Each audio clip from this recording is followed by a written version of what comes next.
Bonjour à tous, mercredi 23. Donc on voit un peu les abeilles qui sortent là. On voit même une petite guêpe.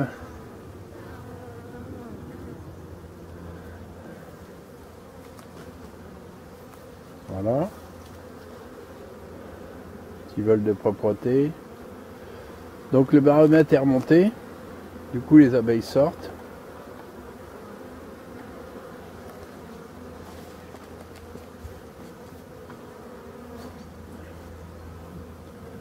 Alors les frelons chez moi, bah c'est fini. Ils sont là. Les bouteilles sont pleines. Je les enlève après-demain. J'en vois pas un. Terminé. Bon, faut savoir que vu la tempête, vous voyez, moi je suis spécial bouteille, mais il y a par quelques mouches qui frétillent au-dessus là. Tout ça c'est que du frelon. Donc je disais qu'avec la tempête, je pense que beaucoup de nids sont tombés. D'un seul coup, j'ai eu plein de frelons qui sont venus dans les bouteilles. Je pense que c'est les frelons qui venaient des nids. Donc aujourd'hui, on va aller regarder un peu ceux-là. Voilà.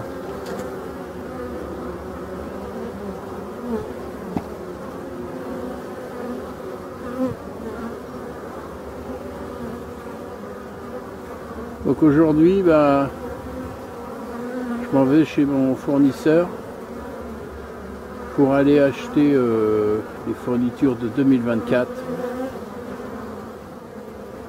Et oui, faut penser toujours. Donc je vais voir.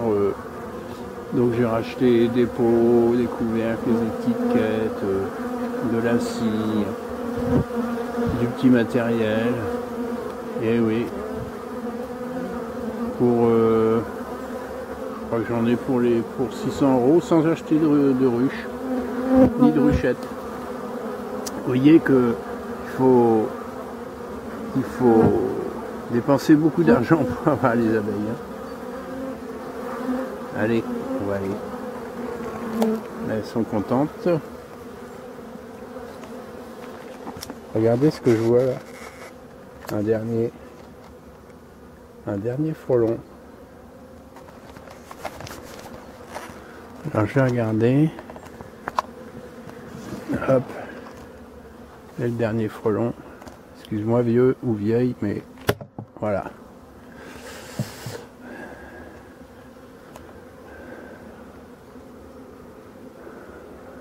Donc il y a un dard. C'est pas un mâle. Donc il y a de grandes chances que ce soit une femelle. Voilà.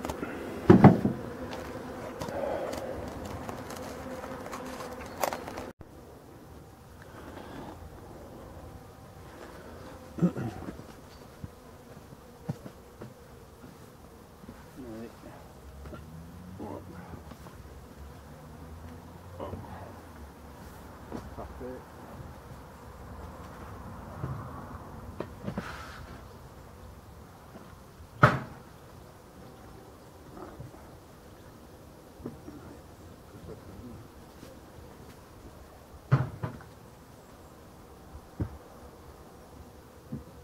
Là, elle est juste à gauche.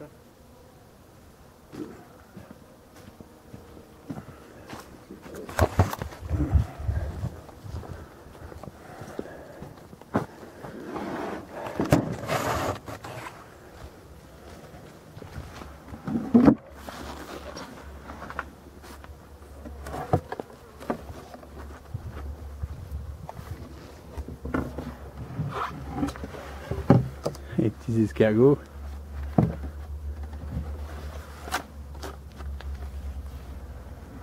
Ah oui. Petite colonie là. Là elle est petite mais ça va rien dire. Ouais. Allez hop. Ah bah, voyons. Qu'est-ce qu'il y a comme petits escargots cette année?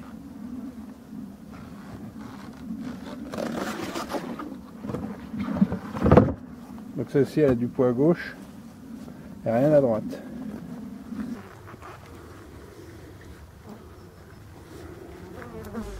Donc là on va faire un petit tour de mon rucher hein, que je sélectionne le plus possible en abeille noire. Donc c'est le rucher de chez moi. Donc là on va faire un petit tour pour vous faire voir que j'arrive à un résultat quand même assez intéressant au niveau des critères de l'abeille noire. Alors comment reconnaître une abeille noire? Alors déjà on peut la voir sur les ruches là qu'on va voir. C'est une abeille trapue, plutôt grande, avec un abdomen court et large. Alors son abdomen est bien noir luisant, ainsi que ses pattes, comme on peut le voir sur les abeilles qu'on a devant nous. On va en voir d'autres après. Donc c'est une abeille rustique, hein, complètement adaptée à son environnement. C'est une abeille puissante qui peut sortir avec du vent. C'est pour ça qu'en Bretagne on a pas mal de vent. Donc c'est une abeille locale, puisque l'abeille noire est répartie sur plein de territoires, mais chaque biotope, chaque région a une abeille adaptée à sa région. Alors son vrai nom c'est Apis mellifera mellifera. Donc elle serait là depuis 1 million d'années.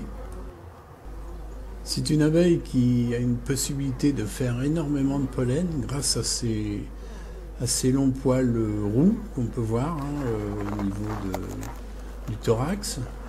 Donc une fois qu'elles ont récupéré dans les poils tous les grains de pollen, elles se coiffent et elles font ce qu'on appelle des pelotes sur leurs pattes. Alors là, la légende qui dit que c'est une abeille agressive, on peut le voir, hein. Moi là je suis à côté, je suis pas attaqué hein, sur aucune des ruches.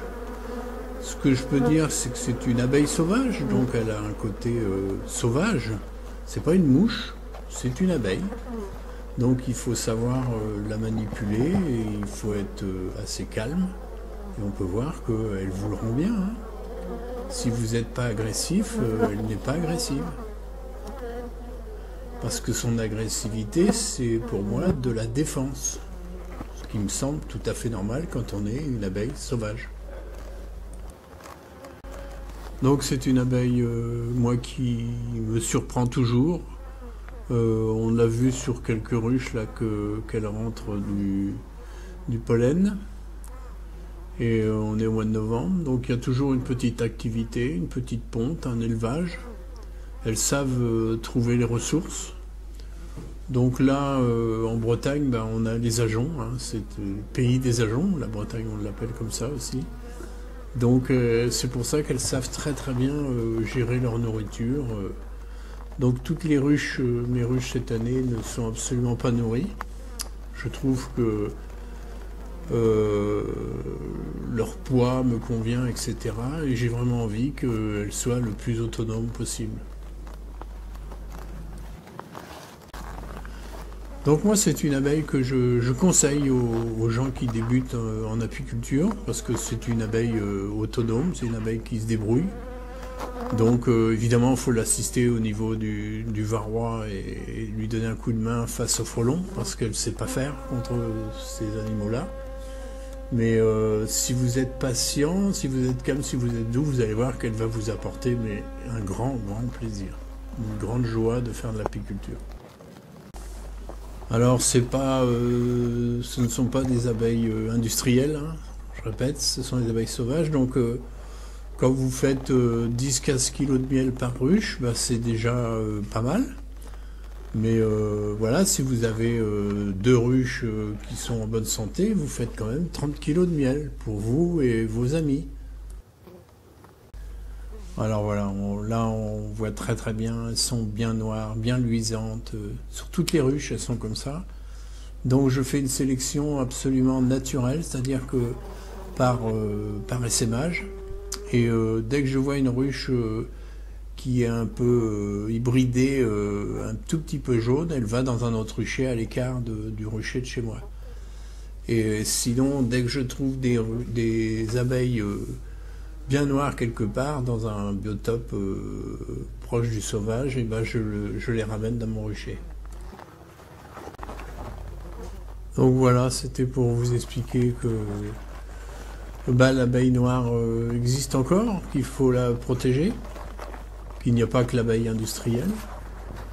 Moi j'ai 22 ruches au total. Ici c'est vraiment mon élite, on va dire. Donc ma sélection d'abeilles noires pour la reproduction. Donc voilà, la vidéo touche à sa fin.